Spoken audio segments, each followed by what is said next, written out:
Welcome to எங்கள் வீட்டு kitchen. இது வரைக்கும் எங்கள் வீட்டு கிச்சன் சேனலை சப்ஸ்கிரைப் பண்ணலைன்னா சப்ஸ்கிரைப் பண்ணிக்கோங்க. பக்கத்தில் இருக்க பெல் ஐக்கானை கிளிக் பண்ணிக்கோங்க. வாங்க வீடியோக்குள்ளே போகலாம். இன்றைக்கி நம்ம கிச்சனில் நல்ல மொறுன்னு வாயில் வச்சதுமே கரையக்கூடிய அளவுக்கு மீன் கட்லட் செஞ்சிடலாங்க. அதுக்கு நான் 4 மீன் துண்டுகளை எடுத்து மஞ்சத்தூள் உப்பு போட்டு இட்லி சட்டியில் நம்ம இட்லி வேக வைக்கிற நேரத்தில் அதே மாதிரி அவிச்சு எடுத்துக்கிட்டோங்க.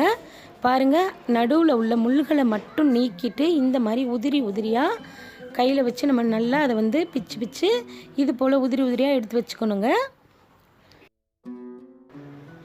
நம்ம 4 மீன் துண்டுகளை எடுத்திருக்கோம்.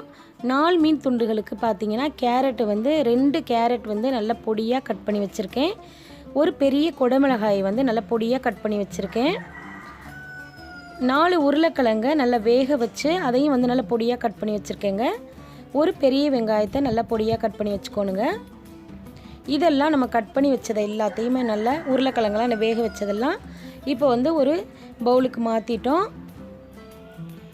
நம்ம நல்ல பொடியாக நல்லா கைகளில் நல்லா பிச்சு வச்சுருக்கிற மீன் துண்டுகளையும் நம்ம இதில் சேர்த்துடலாம்.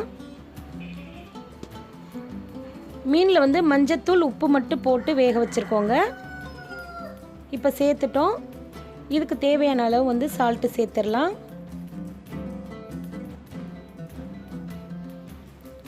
2 ஸ்பூன் அளவுக்கு தனி மிளகாத்தூள் சேர்த்துக்கலாங்க. காரத்துக்கு உங்களுக்கு எந்த அளவுக்கு காரம் பிடிக்குமோ அதுக்கு தகுந்த மாதிரி நீங்கள் சேர்த்துக்கலாம்.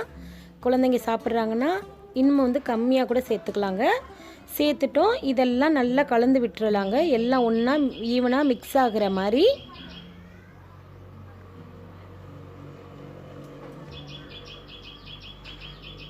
நல்லா கைகளில் இந்த மாதிரி நல்லா அழுத்தம் கொடுத்து நல்லா மிக்ஸ் பண்ணணுங்க. அப்போ தான் நல்லா மீன் நல்லா எல்லாமே உருளைக்கிழங்கு கேரட் கூட நல்லா ஒட்டி பிடிக்கும். பாருங்கள், தண்ணி சேர்த்துடக்கூடாதுங்க. வெங்காயத்தில் உள்ள தண்ணி, உருளைக்கிழங்குல உள்ள தண்ணி, மீனில் உள்ள அந்த ஈரப்பதம் எல்லாமே சேர்ந்து நல்லா ஒன்றா மிக்ஸ் ஆயிடுச்சுங்க. எல்லாம் ஒன்றா மிக்ஸ் ஆகி இதை ஊற வைக்கக்கூடாதுங்க. நம்ம இதை மிக்ஸ் பண்ணதுமே எடுத்து உருட்ட ஆரம்பிச்சிடலாம். நீங்கள் உங்களுக்கு என்ன ஷேப்பு வருமோ அதுபடி நீங்கள் உருட்டிக்கலாங்க. நான் சிலிண்டர் ஷேப்பில் உருட்டுறேன். இப்போ ஒன்று ஒன்றா நம்ம உருட்டி எடுத்து ஃபஸ்ட்டே நம்ம உருட்டி எடுத்து வச்சுக்கணுங்க. பாருங்கள், எல்லாமே நம்ம உருட்டி எடுத்து வச்சிட்டோம். இப்போ ஒரு பிளேட்டில் பிரெட் க்ரம்ஸ் எடுத்து வச்சுக்கலாங்க.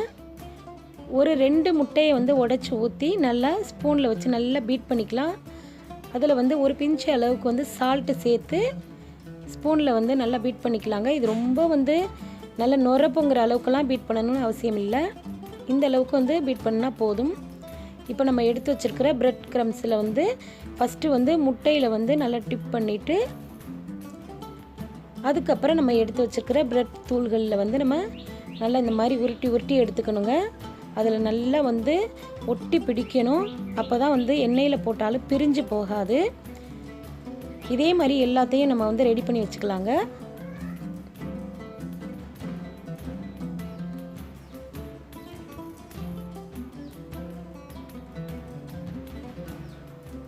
அந்த பிரெட் தூள்கள் அதில் நல்லா ஒட்டி பிடிக்கணும். எல்லாத்தையும் ரெடி பண்ணி வச்சுட்டோம். இப்போ ஆயில் நல்லா ஹீட் பண்ணிடலாம். நல்ல ஆயில் நல்லா இந்த அளவுக்கு சூடாக இருக்கணும். போட்டதுமே நல்லா பொரியணுங்க. பாருங்கள், நல்லா பொரிஞ்சிக்கிட்டு இருக்கு. இது டக்குன்னு ரெடி ஆயிருங்க. பிரெட் தூள்களில் நம்ம நனைச்சி போடுறதுனால இது உடனே ரெடி ஆயிரும். பாருங்கள், எடுத்துட்டோம். நல்லா அழகான ஷேப்பில் வந்திருக்கு. இது டேஸ்ட்டும் பார்த்தீங்கன்னா அவ்வளோ நாக்கில் எச்சில் ஊறும். அவ்வளோ டேஸ்ட்டாக இருக்குங்க. இது போல் நீங்களும் வீட்டில் செஞ்சு பாருங்கள். குழந்தைங்களுக்கு செஞ்சு கொடுங்க, பெரியவங்களுக்கு செஞ்சு கொடுங்க. நம்ம ரெடி பண்ணி வச்சுருக்கிற கட்லெட்டை எல்லாத்தையும் போட்டு பொரிய விட்டு எடுத்து வச்சுக்கலாங்க. இது போல் எப்போவெல்லாம் முள் இல்லாத மீன் கிடைக்குதோ இது போல் டக்குன்னு நினச்ச நேரத்தில் கட்லெட் சாப்பிடணுன்னா நம்ம வீட்டிலே ரெடி பண்ணிடலாங்க. நீங்களும் ட்ரை பண்ணி பாருங்கள். நம்மளுடைய ஈஸியான கட்லெட் வீடியோ உங்களுக்கு பிடிச்சிருந்தா மறக்காமல் கமெண்ட் பண்ணுங்கள். இந்த வீடியோ பிடிச்சிருந்தா லைக் பண்ணுங்கள், ஷேர் பண்ணுங்கள், மறக்காமல் சப்ஸ்கிரைப் பண்ணுங்கள். தேங்க்யூ. எல்லா புகழும் இறைவனுக்கே.